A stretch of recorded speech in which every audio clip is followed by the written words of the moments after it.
Yeah, I'd like to thank the organizers for inviting me and talk about pre-acquisition adjustments, B0 shimming, F0 determination, B1 shimming, and water suppression. The title I got sounds a little bit like a to-do list. So after saying I have no conflicts of interest, I just show you I cut up my presentation actually in these 4 points that are that the title is comprised of. So we're going to be talking about B0 shimming, frequency determination, B1 field shimming, and flip angle calibration. That connects to the question that was just asked, what Dr. Tal was talking about. And lastly, I'll discuss a little bit different options we have for water suppression also. So B1 field shimming is important in spectroscopy to minimize the line width, to increase the SNR. We do frequency determination to align the spectra, to put the resonance frequency of typically the water signal in the middle of our transmit and our acquisition bandwidth. It's also important if you want to do editing, like megapress, GABA editing was mentioned already. It's quite important that you get the right frequency on your system there. B1 field shimming and flip angle calibrations are important to get the right flip angle, to get the right SNR, and to get the sequence behavior you were expecting from your simulations. And then water suppression is very important in proton spectroscopy to minimize any artifacts we might have.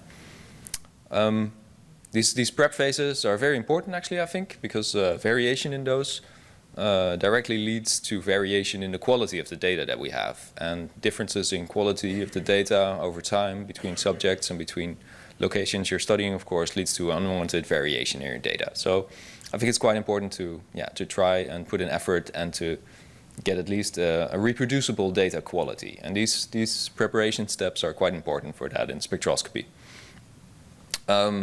Is this all performed automatically? Did your vendor already implement all of these steps? And is it just going on, and will you get a good spectrum anyway? I'd love to say yes. But in the experience I have with different vendors and different software platforms, all systems have different implementations of these things. And unfortunately, yeah, it's very difficult to just rely on the standard optimizations that the scanner does. So I'll just go through these 4 points at the top. We'll start off with B0 field shimming. So as I mentioned, good field homogeneity is very important already in a lot of MRI sequences. If you're trying to do fat suppression or you have EPI readouts or stuff like that, people also care about field homogeneity. But it's even more important in spectroscopy for single voxel already, and if you want to do spectroscopic imaging, even more. Actually, there's an excellent talk going on right now in the engineering session by Dr. Robin de Graaf about shimming. So I hope that's being recorded so you can watch it back if you're interested in more. But I'll try to summarize B0 shimming in the next 2 slides then. Basically, it comes down to the field homogeneity. So you have a scanner which is 3 Tesla, for example, which is not exactly 3.00 all the way down. There's a lot of there's some small variation in that. If the system is installed and calibrated, it's actually quite homogeneous. Here's a small image where you see a person busy with actually shimming the magnet. They sometimes put little pieces of iron in the magnet to really flatten the magnetic field. So once you get your scanner, it's pretty flat. But then you put a subject in there, and actually the subject or the patient will distort the magnetic field. Here's a small example of that, where you see a simulation of breathing, where you're just moving your diaphragm up and down. So a little bit movement already causes differences in the field also. And why is that? Just a little bit a slide on the background of this. That's because of the degree of magnetization of different tissues is different when they're placed in a magnetic field. So you see the formula for this here, and in the two, can I point like this? Oh, that's difficult. So here you see the magnetic field in a vacuum, and then you see the magnetic field in a tissue. And you see the magnetic field lines are closer together.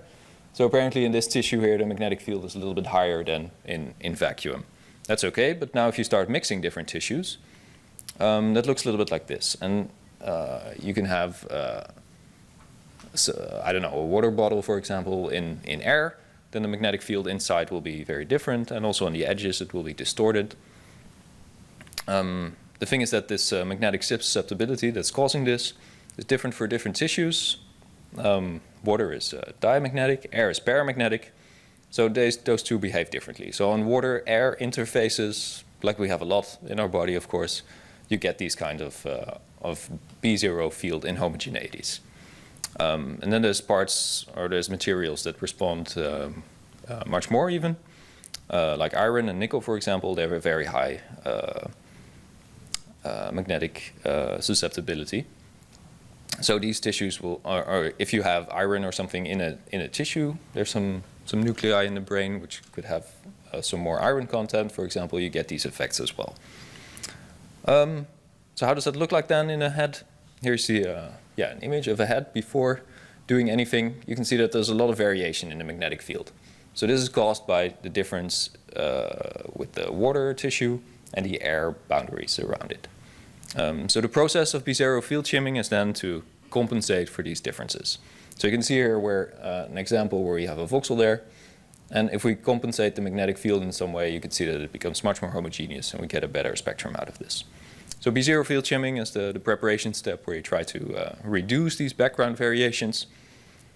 If you do that, that will reduce the spread of field or frequencies you have in a voxel, and that means that the line width will become better.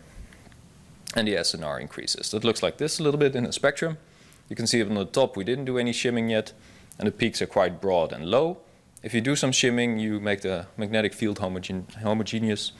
Then all the spins start resonating at the same frequency. They add up on a single point in the spectrum, and we get much higher and more narrow peaks. So that's good for our data quality. So there's different ways of doing magnetic field shimming, of course. All the scanners have a typical automatic or default setting that you can use normally, which is not that good because it doesn't assume anything on the subject. Something you could do to improve on that a little bit is do some mapping of the magnetic field. So try to make an image, like you see here on the right again. You can do that in different ways. You can use image-based shimming, where you just make a gradient echo sequence, typically with 2 or more echo times. And from that you can calculate what the magnetic field is. Then you can select the region that you're interested in, and then you can optimize the magnetic field for that region. Another implementation is actually a pencil beam type of way, which is called fast map, where you can see that you can do this a little bit faster by shooting beams through your voxel. So you get a signal along these kind of beams which go through your voxel, and then you calculate the magnetic field on those beams, and then you can do the shimming in that way. So is this implemented on your scanner? Maybe. Depends on the software platform that you have and on the vendor that you have. So please talk to them and ask what kind of options your scanner has and what kind of things are there, and if they can improve on those, because yeah, it would be great if some more methods get implemented. How do you actually do the compensation? For that we use shimming coils. So they come in different shapes and sizes. All scanners are implemented with linear shimming coils, which are just the gradients. You can see a small list on the right here with the name of these kind of shim coils and the field that they produce. So apart from the linear fields, there's also higher order fields, which don't create a linear varying magnetic field. But the second order shims, for example, these 5 here, that are well implemented in most 3 Tesla systems, they have a quadratic shape, so they give a little bit more flexibility to change the magnetic field. And then some of the high field scanners also have third order coils installed, so those give even more complex field shapes that you can use to compensate the magnetic field. Here's an example from a paper from a few years ago, where you can see how this works actually. So this is, on the top you just see the magnitude images, and then you see after second order shimming, you see what is sort of left. The scale is a little bit blown up, but you can see that there are some regions in the brain which are very difficult to correct still. For example, this here, just above the nasal cavity, there's still some quite big field variation left, which means that it's actually quite difficult to do spectroscopy in those regions. In this paper, they actually improved a little bit on second order shimming. They added a third order shimming and even a 4 plus some 5 and 6 degrees orders to improve the shimming. And you can see that going from second order to third order brings you something, and going to higher orders even better. So the more orders you have available, the better this becomes. But also the more complex it becomes, of course, because you need additional hardware and you need to do the optimizations in a good way. Some alternative approaches to shimming, which are beyond what you can do on a standard scanner. You can do some local shimming. One old approach is to use just some saline bags to get rid of the air tissue interfaces. You could just put some salt water bags. There was one approach from long ago where you can insert some diamagnetic materials in the mouth to sort of compensate for the field that's being generated by your nasal cavity. You can extend that a little bit by using electrical coils in the mouth to run a current through those and generate a magnetic field that opposes the field that's there already. Taking that a little bit further, you can use these diamagnetic materials in sort of an array around the whole subject. You can build further on that and make an array of electrical coils. There's an example from the Yale group where they built, I believe, 48-channel shim coil, which is an array around the head where you get even more degrees of freedom to do the shimming. And then recently the MGH group has put some effort into integrating this into a receiver coil even. So without additional coils around the head, they just use the same coils that you're also using for receive. But this is definitely not standard. This is an amazing engineering job to make those kind of coils. So let me step to the next preparation phase, the frequency determination. This one is a bit more simple. It's just one slide. So here you can see before shimming, we have quite a bad line width in the spectrum. The magnetic field is not very homogeneous in the voxel that we're trying to look at. After shimming, we get a very good line width and a narrow line width and a high peak, which is good, but it's at the wrong frequency. So then after shimming on the scanner, there's always a step to do F0 determination to sort of measure the water frequency and put that on resonance. So you know that, that your peaks in the spectra will actually be at the frequency where you expect them. So this is a very simple and standard thing that most of the time goes right. You have to be careful a little bit that it's actually measuring the frequency in your voxel. It's not measuring it somewhere else. And also automatically it's selecting the right peak, because basically there's two peaks which are quite big. Especially in body spectroscopy, I've encountered quite a lot that by accident it selects the lipid peak to do your spectrum on, and then, things don't work as you expect them to do. So that's something to keep in mind there. Then the next topic, B1 field shimming and flip angle calibration, was already discussed a little bit. I'll start talking about flip angle calibration. So the flip angle is a very important parameter. The SNR scales, like I showed, with the flip angle. And the achieved flip angle that you actually get depends on a lot of factors. It depends on the coil geometry, depends on the field strength, it depends on the load and the location. You can see here an image from a 70 standard coil, which gives a not very homogeneous field in the head. And you can imagine if you put your voxel in the middle here, you get a much higher flip angle than if you put it a little bit laterally. So depending on where you put the voxel, you would need to calibrate the system differently. Because otherwise you just get a very low flip angle and you lose all of the SNR. So there's a couple of easy ways to do that, to calibrate the transmit power. There's of course an automatic calibration in the system, but most of the time that doesn't really work very well. You could just use a B1 field map, like I showed here. You can make one of these images, look at the location where your voxel is, and adjust the transmit voltage accordingly. There's a quite elegant way that was published a few years ago to do a local power adjustment, where on the voxel it measures the flip angle, but it's not implemented in most scanners. I think it would be nice. And the last thing you can do, which is quite easy, is to do a flip angle series. So you just run a few experiments with a different excitation flip angle, and you look where the optimum is, and you can adjust your transmitter frequency or transmitter voltage accordingly to get the highest signal. All right, and then coming to B1 field shimming is a bit more complex. That's not something you do with a standard coil, but if you're using a multi-channel transmit coil, you can do those kind of things. So you can see on the right here, this is again the field of a standard transmit coil at 70, where a normal birdcage coil gives quite a high signal in the middle, but it drops off quite fast to the edges. So in the middle you get a high flip angle, on the edges you get a low flip angle. So then you need to, well, for every location, calibrate your flip angle differently. You can extend on this a little bit by using 8 transmit channels. You can see a coil here on the left. And then you can see the 8 different transmit fields that this coil can produce. And then B1 field shimming is actually the method of combining these transmit fields into a single homogeneous mode. So how to steer this coil that these 8 fields add up in the right way and give a nice homogeneous flip angle. So here's an example where a certain setting of this coil can deliver a homogeneous field over the whole slice. So for example, if you're interested in spectroscopic imaging over a whole slice through the brain, this could be something that you need to do then to get the right flip angle over a full slice. Because with a standard single channel coil, that's very difficult.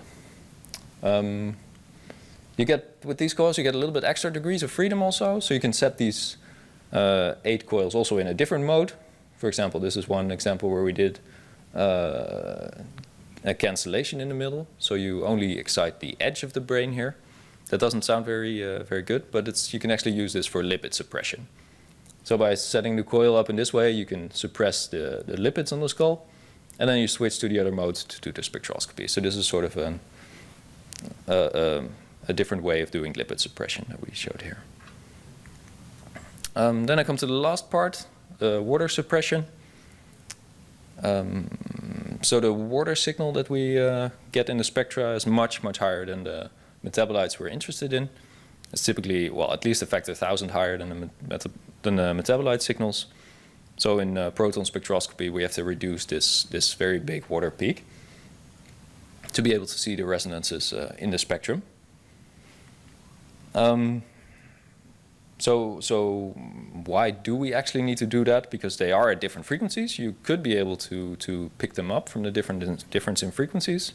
But the problem is that the water peak is actually distorted. So here's an example of just a water spectrum. So here you can see the FID with the real and imaginary part. If you do a Fourier transform on that, you get a single water peak. But if you zoom in on this baseline here, and you blow this up a little bit, you can see that there's actually not a single peak that we see here.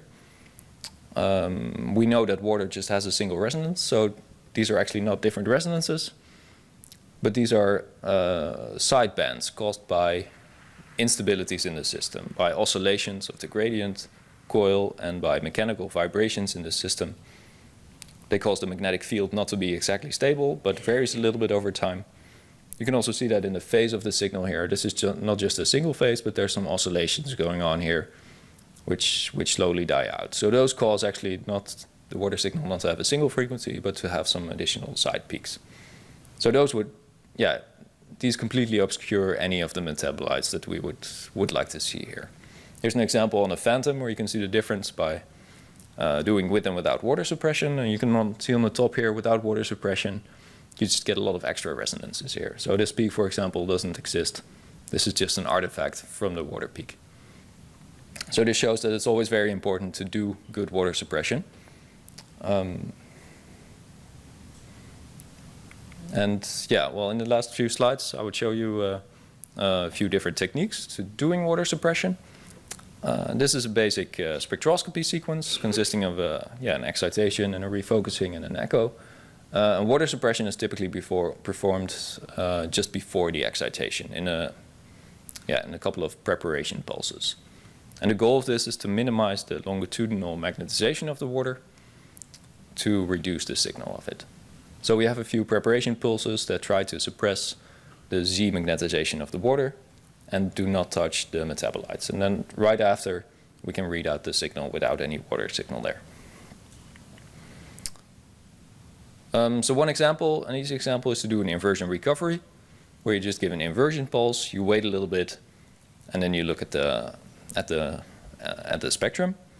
The goal is again to minimize the Z magnetization. So here you can see the formula and a graph of the signal over time. If you perform an inversion here at T is 0, you can see that the water slowly grows back to thermal equilibrium. So this is different for different tissues, of course, because they have a different T1. But you can imagine if you have a voxel fully in the white matter, and you pick your inversion time right over here, you can fully null the water signal there. In imaging, it looks a little bit like this. So yeah, so I can imagine if you could place your voxel exactly in an area where you have a single tissue type there, you could use this for water suppression. But typically you have a voxel with multiple compartments in there. There's always, there's most of the times there's a little bit gray matter and a little bit of white matter. You could use multiple inversion pulses there. If you run a couple of those with different inversion times, you can actually suppress a range of T1s. So yeah, that way you could make this work. Another approach is to not invert the water signal, but to excite and dephase it.